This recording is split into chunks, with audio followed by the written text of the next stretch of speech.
Question number 4 is why it is better to use a long spanner rather than a short one to loosen a rusty nut.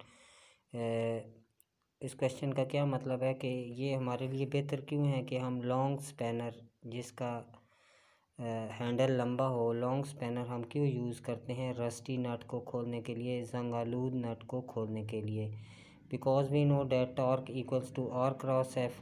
तो when we apply force, तो जितना बड़ा are होगा, जितना ज़्यादा moment arm होगा, उतना ज़्यादा टॉर्क प्रोड्यूस होगा. तो ये हमारे लिए ईज़िली उस नट को खोलने का बायस बनता है लॉन्ग स्पैनर, क्योंकि हम कम फोर्स अप्लाई करके उसको ईज़िली ओपन कर सकते हैं रस्टी नट को.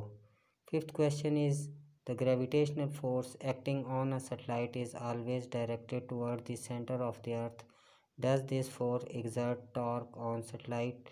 कहता है कि सैटेलाइट जो अर्थ के इर्द गिर्द रिवॉल्व कर रही है. क्वेश्चन ये पूछा गया कि इस ग्रेविटेशनल फोर्स जो अर्थ की वजह से उस सैटेलाइट पे अप्लाई हो रही है, क्या उस ग्रेविटेशनल फोर्स की वजह से उस सैटेलाइट पे कुछ टॉर्क एक्सर्ट होगा. No, this force does not exert any torque on the satellite as force as shown in diagram.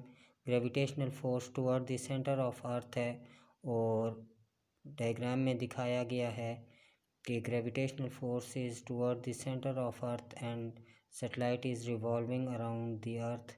तो इस केस में ये दोनों पैरेलल हो जाते हैं. इनका एंगल जो है वो 180 डिग्री का हो जाएगा. As I will show you in next page mathematical form. Torque equals to are cross F. तो as in case of earth we use capital R cross F, R F sine theta. तो when they are parallel तो इनका angle जो है 180 degree हो जाएगा. And sine 180 degree is equal to 0. So torque RF into 0 is equal to 0. Therefore, no torque will be produced. Question number 6 is can we have situation in which an object is not in equilibrium even though the net force on it is 0? Give 2 examples. We have to give 2 examples. किस case में हमने example देनी है कि object is not in equilibrium, object equilibrium ना हो जब forces भी उस पर अप्लाई हो रही हों. तो yes we have a situation in which. अभी हम 2 सिचुएशंस को डिस्कस करेंगे.